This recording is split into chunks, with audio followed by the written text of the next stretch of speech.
my seat because I've got people behind me for the discussion session. Thanks, Al. Sure. So I think the idea is to try and address the first three papers. And you can wear this if you could. I'll snip it on you. In your pocket. Okay, so basically, if I will try and record the order in which people request to speak, and then if you're addressing a question to a particular speaker, you make that clear. Okay, Andrew, to start with. Can I kick off with questions about Sarah's paper, which I found terribly interesting, and specifically the Turing test. It's 98 years since Alan Turing was born. And a lot of people reckon that it was remarkable how much mathematical rigor was put into his tests. I mean, the popular version doesn't sound very mathematically rigorous, but he put a lot into that. And I wondered how much of that mathematical rigor you're able to make use of when you try to apply it for these situations. And if I could just sort of add some other supplementary questions. The main thing I think that people now wish Alan Turing had included was capacity to learn as an important part of intelligence, and whether that's something that you incorporate in your tests. But then you were talking not just about intelligence, but consciousness, and that's become a big topic. There are great sort of international conferences now on artificial consciousness. Has anyone come up with a criterion for artificial consciousness that aspires to the kind of rigor that Alan Turing tried to put into his artificial intelligence? And I suppose a background question to that is, how good are we anyway at saying what we mean by consciousness? How good are we? We sort of think we know we're conscious, like Descartes said, but how do I know that you're conscious? And if it's hard enough with humans, how much harder is it going to get with machines and artificial consciousness? So that's a bundle of questions. If you're a politician, you pick the one you want to answer. And I am not a politician, unfortunately. Actually, these are very hard questions. And on the one hand is the fact that we don't have, I don't think that there is a definition of consciousness that is accepted by this community. As you say, there are even conferences, and we don't know what is, we have no idea. However, we need to measure it in time. So this is a dilemma. The only thing, the only rigor is to actually, it's not on the questions, it's mainly on the analysis. The mathematical comes from the analysis of the signals, and actually to assign a probability to these signals, whether they can be decoded as positive or negative responses. But I don't think that we can state, and it is of course the same limitation that for the Turing test, I don't think that we can place right mathematical question, this rigor into the question we place to the patient. And finally, the question about intelligence. I am in a network, a European network for artificial intelligence, actually. And I have seen many debates there about what is the concept to talk about an intelligent machine and how to devise intelligent machines and how to evaluate the intelligence. And we don't have any answer for the moment. I think it's very difficult. On the one hand, we have the clinician that say, try to measure consciousness. We are killing these guys, and we are killing these guys because we don't have any evidence. And on the other hand, we have all the formalists we want, as physicists, to impose in the world, to make experiments, correctly design, measurements, and so on that are objective, but we don't have the definition behind them. And if I don't have the formal definition, I don't know what to measure. So I expect that someone will come up with the definition of consciousness, and by sure I'll try to do something better. But for the moment, the only thing we have is awareness of the self, awareness of the life. Okay. I need to work with this. Thanks very much. Jean, you wanted to... Yes, I want to make some comment on Alfred Mele talk, because I think it's a crucial point. It's really the topic we are here for, the free will. I agree with him that in Libet, the veto experiment, as he showed us, there are some problems with this, and we have to dig and make better experiment about the veto. But for me, the crucial point is this. Something begin at 500 milliseconds before, as he showed us on the paper, and the problem is, what is this RP, readiness potential? What is it? You just said, if I quote you correctly, what begins at this moment is a causal process that potentially will cause a decision to flex. You say this, I think. And the problem here is, I think, it's exactly what Libet is saying. Libet say, at this moment, begin something unconsciously in our brain, and 200 milliseconds before, you have, your free will, have the possibility to stop it, or just to say, okay, go. And for me, it's of course a very important demonstration of free will, and I believe that despite criticism, the interpretation of Libet is not, of course, it's not proof, but it's the best possible we have. One thing to support this is the study of the patient with disease when they are making a gesture or shooting sentence they don't want to do. It's the Tourette syndrome. It's a syndrome where you are shooting things or you are making gesture. You cannot veto it, okay? And the problem is this patient have no RP, no readiness potential, okay, when they're doing this. And there is in Libet, just you mentioned page 131 and on page 132, Libet mentioned that Schwartz and Bigley was able to train this patient to veto sometimes this sort of gesture. And at this moment, there is some RP in the brain when they can veto it. So by this argument, I think you can show a link between readiness potential and veto. It's not a proof, but we can show that when there's no readiness potential, you cannot veto it. When there is a readiness potential, you can veto. And finally, I just want to mention that the go, not go, Trevena and Miller experiment you mentioned, when you say that, of course, it takes 200 or 300 milliseconds when you receive a go signal to make a gesture. Okay, I agree with you, but it's not a way to destroy the Libet experiment, because here you have a go signal. In the Libet experiment, you have no go signal, so it's make a big difference, I believe. And the other point is, you mentioned in your paper there is no lateralization in the brain in the Trevena and Miller experiment when you have a go signal. When in Libet experiment you have a lateralization, more or less at the same crucial moment, I mean here, at the 200, when I believe that I decide with my free will to make the movement or to have just stop it. So the point is, I believe that now on more strategic point of view, I understand fully your will. You are doing this because so many people use Libet experiment to say there's no free will, okay? And I know this like you, and in fact Libet was furious about this, because Libet, in my vision, and I know him personally, and I have this honor in the past, Libet was a hero of free will.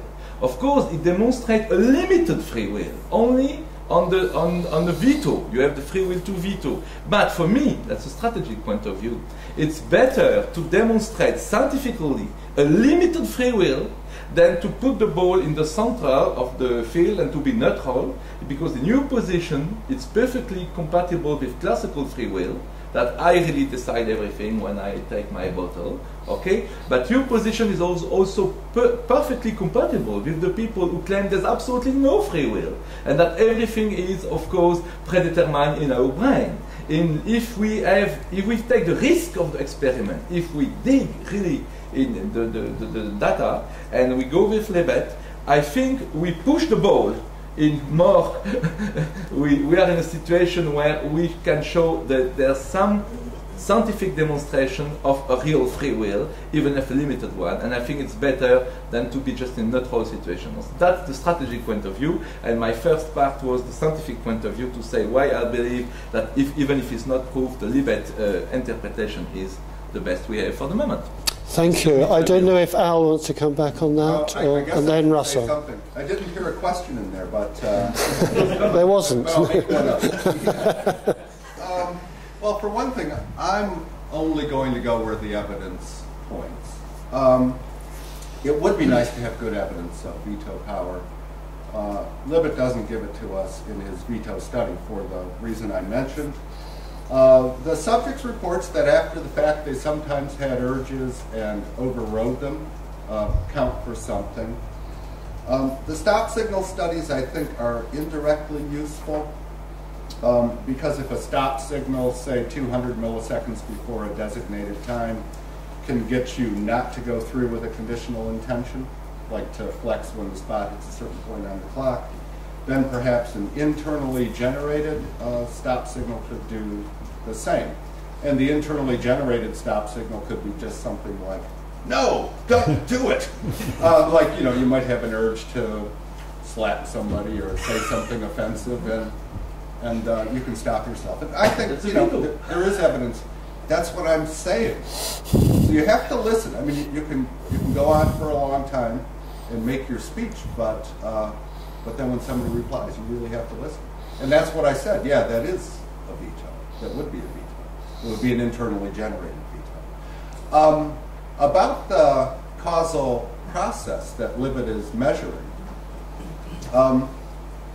there really is no problem, is there, if there's a brain process that eventually, probabilistically, generates a conscious decision that then generates an action. Then you have conscious deciding right in the causal process. And it's really only the people who think that free decisions have to be uncaused, have to have no causes, who would be worried about this. And there just aren't very many such people among philosophers in free will literature. So now you might have a view of free will according to which free actions have to be uncaused. That would be a minority view. It turns out not even to be a common view among lay folk. We've done some, folk survey studies now where it looks like most lay folk, even in the southeastern U.S., would be happy with a materialistic picture of people and think that it is consistent with free will and moral responsibility. So I'm not going to go around saying that Libet has demonstrated dualistic veto power. For one thing, he hasn't. And for another thing, most people don't require that kind of thing for free action, as far as I can tell. Okay, that was a short answer, I think. Relatively short. Okay. Russell. I think, although I probably, from what Al said at the end, I probably have a slightly different understanding of what he does. I do want to ask this question of John. There's a danger in which, when you're speaking about the veto power, it seems to me, and this would be in support of the general thesis or criticism we've been putting forward, that the veto power is assimilated to the act. So we're looking at the act, and we stop bringing that.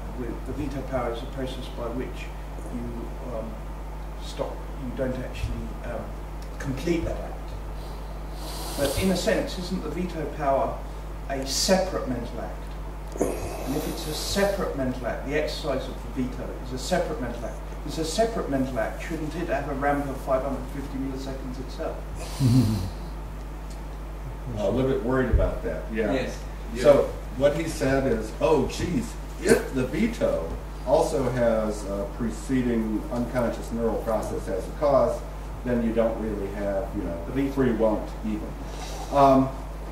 But he also said he didn't see evidence of the preceding neural process. Now, for my own part, I think even if our vetoes have among their causes unconscious events, that's quite compatible with the veto in being free too. Right. And again, it's only people who think that free choices, even if the choices are negative, like don't do it, have to be uncaused, who are going to worry about free will in this connection. I also, just in relation to that, we do have to be careful that you can hold a position where you don't believe that free actions are materially caused and still hold that they're caused. Mm-hmm. That's a position in running. Some kinds of agent causal views on free will are like that. So it's the agent who's the cause, and some of them think of the agent as an immaterial substance. Yes. That view is in the running. It's not held by many people, but there are some who do. Yes. I don't really want to preclude any of the internally consistent theories. Yep. But then we want to look for evidence to see whether we're like one theory says we are, or another, or a third. Sarah. That's a very awful question, but I need to understand why the fact that we make many unconscious actions implies something on free will. Yeah. We are breathing, and we are not thinking we are breathing. Yeah. I mean, I don't understand the point here. Yeah, so that's a good question. So lots of our actions, even some of our intentional actions, unlike breathing, because that's not really intentional in the full sense, we do without being aware of doing them and without being aware of intending to do them. Like one example I use a lot, in the U.S., everybody drives, and they drive a lot because we have bad mass transportation. And if you have good driving habits, then you signal for your turns before you make them. How often are experienced drivers aware of an intention to signal for a turn? Almost never. And often you're not even aware of signaling, because you're paying attention to that guy who's about to run you over. And those are intentional actions. Now, what Libet did in his study is to pick a kind of action, I've just done this a lot talking to you, that you do routinely and you're not conscious of it, you're not conscious of intending to do it. And he forced the subjects to become conscious of the intention by giving them the instruction that they had to report after they flexed on when they first became aware of the urge. So the consciousness there is an artifact of the instructions. It's not really playing a role. And that's one of the reasons that it was a mistake to generalize from his findings there to all domains. So in a case where consciousness isn't really doing any work, because picking a moment at which to begin flexing among an array of indistinguishable moments is a lot like going to the supermarket with an intention to get a 12-ounce jar of Planters peanuts, and then you get to the peanut display, and you just pick one. You don't deliberate about which one to pick. So generalizing from something like that to all actions is very strange. And it seems like free will might mainly enter into cases where you have to struggle with yourself to figure out what the best thing to do is, and then maybe you're tempted not to do it, and you have to get yourself to do the right thing, or at least try. And that's very different from picking an arbitrary moment to begin flexing. Yeah. So this is an answer to your question. I think the fact that we do lots of things unconsciously is no problem at all for free. Mm-hmm. And it's the ones that we struggle with that maybe are most important to free will. Yeah. And those are not being studied in an experiment like Libet's. Okay. There is a tendency among philosophers, in the U.S. at least, where I'm most familiar, to now believe that a good deal of free willing involves unconscious processes. Mm-hmm. And that there's much more acceptance of that, largely because of neuroscience and other things. And when there once was not. But there's much more acceptance of it now. Okay, yeah. Sure.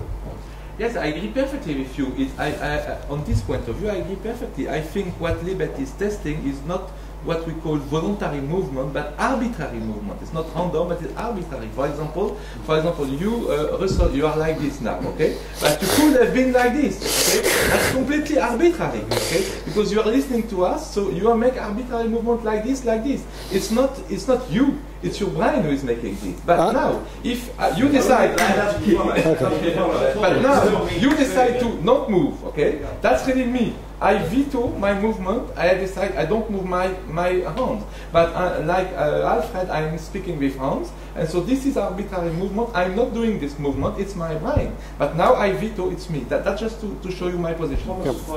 Sorry, Antoine, what was coming here? Call all such movements voluntary, but unconscious. Yeah. Okay, that is quite. So the issue of limit is not about determinism or indeterminism, but about unconscious indeterminism, unconscious voluntarism. I think that is quite important.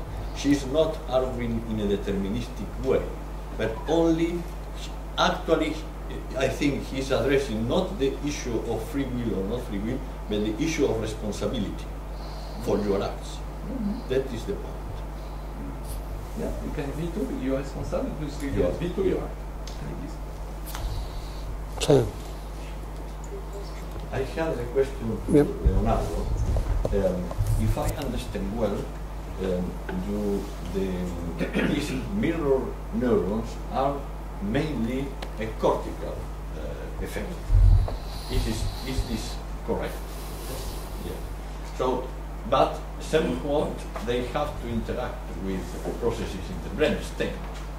So they are a kind of guiding function, a kind of.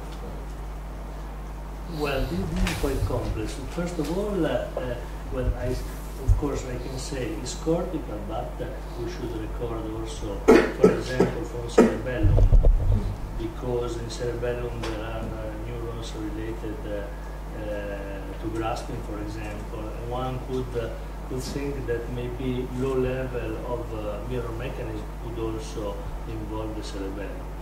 So this is just a technical question, so we should record in deeper structure.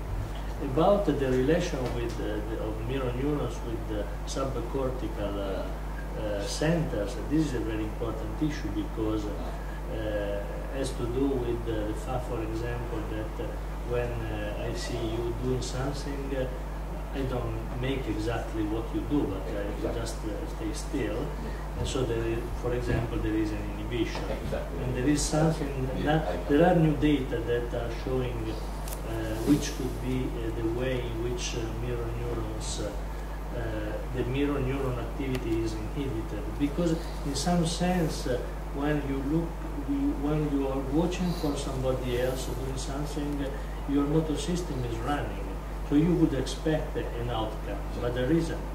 So there must be a kind of inhibition. And there are hypotheses on which structure could be involved in this inhibition. Okay. Russell and then Nicholas. And this relates to Leonardo's paper. It seems to me the experiments in mirror neurons have tended to relate to motor activities, etc. I wonder whether or not what would be what might be interesting in the future is to see whether or not if there's a mirroring of habits of conceptual or more abstract thinking, which are more distinctively human. Then that becomes, and whether or not there's difference between humans in that respect and which one would expect and non-human. Can you make an example of habits? Well, I'm thinking of when we learn, for example, this is particularly interesting when we're involved in interdisciplinary meetings, because you realise that different people, different specialists, have developed different habits of thinking, different ways of approaching, and it's very important. So, for example, certain people learn how to think philosophically. Certain people learn how to think experimentally and empirically. And so whether or not that actually gives an example. Well, I can say two things. One, that you probably know that what is the function of mirror neurons in humans goes beyond what is the function in monkeys, certainly. Yes. I'm speaking about imitation, for example, empathy, and speech understanding, and so on. On the other hand, what you said reminds me the plasticity of the system. Yes. But what we know about this is mainly now still on the motor system. For example, we know that experts in some sports or dance have a higher activation when they observe their own expertise than when they observe another type of sport or expertise. So, of course, you have a plasticity that can be used to create probably new, maybe also new habits. But there are no experiments on this. One of the reasons for asking that, of course, relates to the whole consciousness intelligence question, because on a more classical view, the thing which is distinctively human and where our freedom is seated is in the capacity not necessarily to be conscious, although consciousness is a necessary condition, but the capacity to exercise the will, which is linked to our intelligent nature, the capacity to abstract, the capacity, as I was saying, to go beyond the material in some sense. And a more traditional approach is to say, well, the real problem of free will, and that actually the hard problem is not so much in consciousness or explaining consciousness, but in explaining intelligence. And they're two different things. Yeah. Okay, fine. So Nicholas and then Alfred. Yeah, I have a kind of very general question probably mainly for the philosophers, but quite general, which has to do about the entire logic of the arguments that we are discussing here. So in science, we develop theories, and then we perform tests, and if some evidence is against the theory, we reject the theory. And in order to be able to do that, the first thing we need to assume is that we are able to decide which tests to perform and and when to perform these tests. So somehow there's just no way to do science if we don't from the beginning assume that we have to win. And I guess in philosophy it's not so different, because you need some rational argumentation, and in order to do that you need to assume that you have the free will, the possibility to choose the flow of your argument. And so without free will you cannot even start any rational discussion. So we have to, so it's, from my opinion, I mean, free will is something that comes before even the beginning of rational thinking and before science. And so the fact that we enjoy free will should exclude or falsify in proper sense any theory which speaks against the existence of free will. So does one of the philosophers want to take this out? I can say something about it. Let him go first. So, yeah, I mean, I think that's a very reasonable point. And suppose we say, okay, well then we have free will. Well, it looks like the bar for it, or the threshold, or sufficient conditions then are going to be really modest so that we're assured of having it. And this is the kind of thing that a compatibilist about free will would like to hear. Compatibilists think that free will is compatible even with determinism, right? And so they say, look, it could turn out that the universe is deterministic, but that's not going to be a problem for free will. And then they could use your kind of point. Look, scientists can't study anything unless they can freely make decisions about what to study, so free will is compatible even with determinism. Then on the other side, people are going to say, no, you've set the bar for free will too low. And they might push it all the way up to you need souls, immaterial souls, in order to have free will. But do you think you can show that there are immaterial souls with the points you've made. And you probably think, no, I can't, right? So it's going to depend on where you set the bar for free will, how plausible what you say is. Okay. Well, how you could argue that perfect extreme determinism is compatible with free will. Because when I could live in a world and be programmed to only make those experiments that lead me to believe in some other laws governing not the real world but the illusion I'm. And how do you know things aren't really like that? But maybe, but that's when only there's a logical possibility of that, like there's a logical possibility for solipsism. But many logical things are just uninteresting. Logical possibility doesn't make things interesting. And that also to be interesting, and that excludes solipsism, and that excludes perfect determinism, hyperdeterminism, whatever you call it. Okay, let's say they're both out. So, do you get to immaterial souls in your way of thinking? So does free will require that? It certainly requires something which is outside of today's science.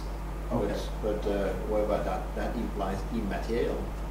Immaterial in the sense of today's materials, yes, probably.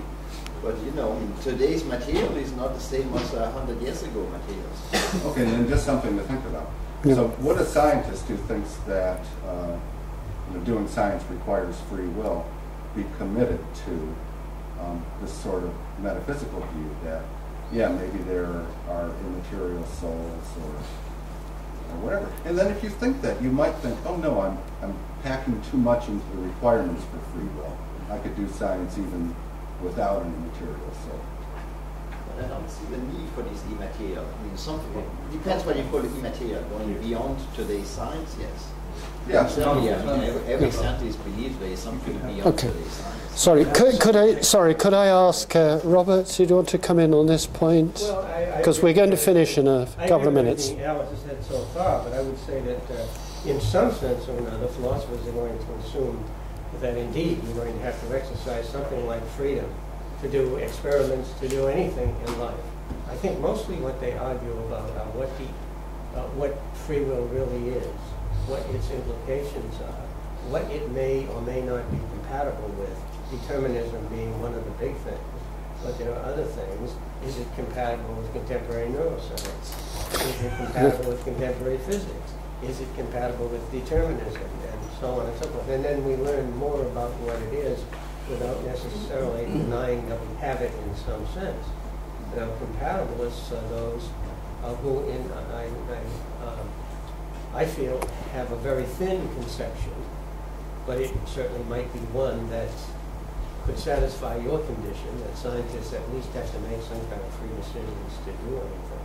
But I think it's mostly trying to find out what it is and what it may or may not be compatible with, how delimited a notion it really is, or how expansive a notion it really is, whether it conforms to what people in the past have felt it to be, whether it is consistent with religion, for example.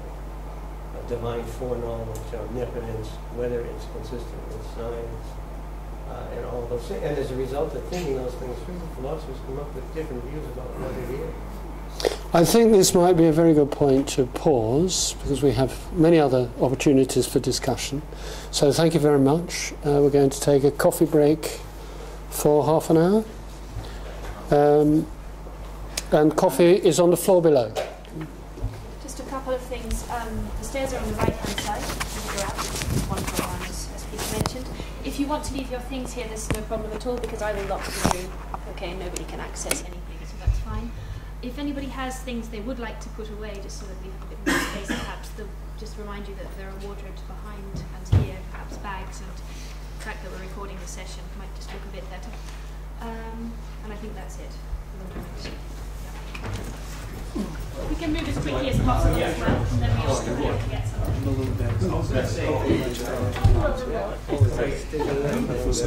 Should have done it earlier. Remember, he said it was only taking you. So how would it all work out? Well, I don't think And I agree with you about the in the amygdala. In the amygdala? Never.